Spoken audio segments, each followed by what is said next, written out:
Hello everyone, welcome back to my channel kitchen and lifestyle. So आज बहुत देर के बाद मैं आपके लिए एक छोटा सा ब्लॉग लेकर आई हूँ। तो एक्चुअली इस वीकेंड हम लोग गए थे। यहाँ पे बेंगलोर में एक पार्क है जिसका नाम है कब्बन पार्क। तो हमने वहाँ पे जाके छोटे छोटे क्लिप्स कैप्चर कर लिए, तो वो मैं आज आपके साथ शेयर कर रही हूँ। तो हमारा जो दिन स्टार्ट हुआ था वो ये सोच के हुआ था कि आज हम लोग घर पे ही बैठने वाले हैं, लेकिन एकदम से प्लान बन गया। तो हम लोग ना कोई दोपहर को निकले। तो देखा कि टाइमिंग्स देखी कि 6 बजे तक बंद हो जाती है, तो हम लोग शायद 2 बजे तक निकल गए घर से। मौसम बहुत अच्छा था उस दिन, गर्मी की तो कोई टेंशन नहीं थी। तो ये जो पार्क है ना वो बेंगलोर के एकदम सेंटर में सिचुएटेड है। तो हम लोग निकले सीधे ऑटो में, और ऑटो में हम लोगों को लग गया था कम से कम भी 1 घंटा या शायद उससे ज़्यादा थोड़ा, क्योंकि ट्रैफिक बहुत होता है। तो ये हम लोग पहुँच गए अपने पार्क में। तो सबसे पहले एंट्रेंस में ही जो है वो पार्किंग आती है यहाँ पे। तो पार्किंग के यहाँ पे कोई चार्जेस नहीं है, फ्री ऑफ कॉस्ट है। तो सब आगे चलते हुए सबसे पहले यहाँ पे हम लोगों को अपने लिए टिकट्स बुक करवानी पड़ती है। टिकट्स यहाँ पे बिल्कुल रीज़नेबल प्राइस है, 30 रुपीज़ पर अडल्ट का प्राइस है टिकट का। और बच्चों के लिए यहाँ पे 10 रुपये की टिकट है एंट्री फ़ीस। और उसके अलावा जो अंदर एक्टिविटीज़ रहती हैं उसकी टिकट भी हम लोगों को बाहर से करवानी पड़ती है। लेकिन अंदर जो मेन एक्टिविटी थी, यहाँ पे तो छोटे मोटे झूले थे जो हम लोगों ने लिए, छोटी मोटी राइड्स लेते रहे हम लोग। लेकिन आग जो मेन जिसके लिए हम लोग गए थे ना वो थी टॉय ट्रेन और बोटिंग, जिसकी हमें टिकट्स नहीं मिली। क्योंकि हम लोग दोपहर को गए थे, तो वहाँ जाके फर्स्ट टाइम जा रहे थे हम लोगों को, वहाँ जाके रियलाइज़ हुआ कि अगर यहाँ पे आके आपको टिकट्स लेनी है बोटिंग की और टॉय ट्रेन की, तो हम लोगों को सुबह आना चाहिए था। फिर जाके वहाँ पे इतनी लंबी लाइन थी ना टिकट्स के लिए। तो क्योंकि वो जो टॉय ट्रेन होती है ना, वो मैं आपको लास्ट में दिखाऊंगी टॉय ट्रेन।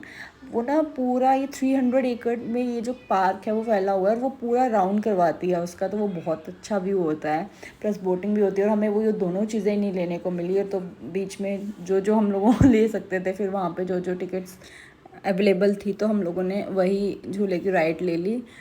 तो वैसे तो मेरी ये ट्रिप मतलब ये आउटिंग मेरी बिल्कुल भी कुछ अच्छी नहीं रही, क्योंकि जो सोच के गई थी वो तो हुआ ही नहीं। तो फिर भी मैंने सोचा चलो रिधान के लिए एक्सपीरियंस ही सही। तो फर्स्ट टाइम था उसके लिए भी, और मेरे लिए भी। ये वाला जो झूला है ना, ये तो मैं फ़र्स्ट टाइम इसको ट्राई कर रही थी, और ये तो अभी बहुत आराम से चल रहा है। उसके बाद हम लोग खुद बैठ गए थे, तो हम कैप्चर नहीं कर पाए थे।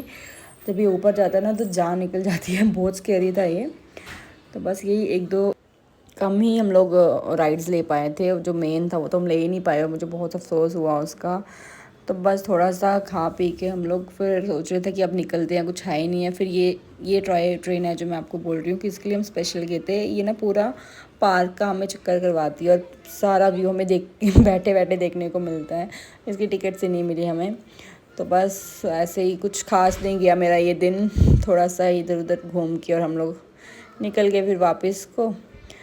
तो हाँ, लेकिन वेदर बहुत अच्छा था और इतना रश था, लेकिन ये स्पेस ही इतना खुला खुला था ना कि ऐसे लग ही नहीं रहा था कितना रश है। तो ये देखो रिधान, इसको तो किसी की भी चीज़ लगती है कि मेरी ही है, बस खींचना शुरू हो जाता है। फिर इसको मैंने यहाँ से कुछ टॉयज़ लेकर दे दिए, फिर ये शांत हो गया थोड़ा। तो फिर हम लोग निकले बाहर। ये देखो, ये ना जहाँ पे ये स्टेडियम है सामने, यहाँ पे जो RCB वाले जो IPL के मैचेस होते हैं ना, ये वो स्टेडियम है। बिल्कुल कब्बन पार्क के ऑपोजिट ही था ये स्टेडियम। तो इसके बाद हम लोग वापस जाने लगे, तो हमने सोचा कि पास ही में ना यहाँ पे मेट्रो का स्टेशन था, कोई 500 मीटर चल के।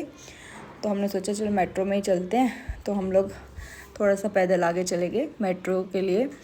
तो जैसे ही हम लोग ये यहाँ पे जो हमारा एयरक्राफ्ट है, ये कॉम्बैट एयरक्राफ्ट तेजस है, वो लगा हुआ है यहाँ पे मॉडल इसका। तो इसके साथ ही यहाँ पे ऑपोजिट में ही हमारा मेट्रो स्टेशन था। तो हम लोग आ गए अभी मेट्रो के अंदर, स्टेशन के अंदर। बहुत टाइम के बाद, मैं तो जब से बेंगलोर आई हूँ, मैं सिर्फ ये सेकंड टाइम मैं जा रही हूँ मेट्रो में। और रिदान तो बहुत छोटा था तब गया था। तो ये और मेट्रो में जाने का तो सबसे अच्छा फ़ायदा यही होता है कि आप लोग जो डिस्टेंस हम लोग ऑटो में या कैब में 1 घंटे में ट्रेवल करके पूरा करेंगे, वो इसमें मेरे को लगता है कि कम से कम भी 15 मिनट में हम लोग तय कर लेते हैं। तो मतलब बहुत इजी रहता है मेट्रो में जाना। हाँ, हमें सीट नहीं मिल सकती है क्योंकि बहुत रश होता है, लेकिन ये बहुत ही अच्छा है। मतलब डिस्टेंस तो 2 मिनट में कवर हो जाता है, आपको पता ही नहीं चलेगा कि आप कब पहुँच गए। इतना ट्रैफिक भी नहीं देखने को मिलेगा, कुछ भी नहीं देखने को मिलेगा इजीली। ये देखो इतना रश होता है ना, खासकर सुबह और शाम के टाइम तो आपको इतना रश देखने को मिलेगा कि आप लोग बैठने का तो मत सोचो कि आपको सीट मिल जाएगी बट फिर भी ठीक है, पता ही नहीं चलता कब ये मतलब हम लोग अपने घर के पास आ गए थे। तो जहाँ हम लोग रहते हैं वहाँ से जो मेट्रो का स्टेशन है वो कोई 15 मिनट्स की दूरी पे है। तो वहाँ पे आके हम लोगों ने फिर ऑटो किया और फिर हम लोग अपने घर गए। तो बस अब घर के बाहर आके अब खाना खाने का टाइम था, काम ख़त्म करके ही जाते हैं। तो घर के बाहर ना एक रेस्टोरेंट खुला था नया, तो हम जब तक कहीं जाके उसका उद्घाटन ना करें तो मज़ा नहीं आता तो हम लोग यहाँ पे नया खुला था ये, तो यहाँ पे चले गए खाने के लिए। इस टाइम हम लोगों को मेरे ख्याल से 7 बज गए थे, तो हम लोग सोचा डिनर वगैरह करके ही अब जाते हैं घर पे। 2 बजे निकले थे और 7 बजे तक हम लोग घर पे आ गए थे। तो बहुत जल्दी हमारा जो है वो आउटिंग ख़त्म हो गया था, तो पता ही नहीं चला क्योंकि मैं एक तो मेट्रो ले ली, तो टाइम का भी नहीं पता चला कि हम कितनी जल्दी घर पहुँच गए। सो बस यही था आज का प्रोग्राम। अगर आपको मेरी वीडियो अच्छी लगी होगी तो प्लीज़ मेरे चैनल को सब्सक्राइब करिएगा। ओके बाय बाय, फिर मिलते हैं हम किसी नेक्स्ट वीडियो के साथ या फिर नेक्स्ट ब्लॉग के साथ। Okay bye bye, take care.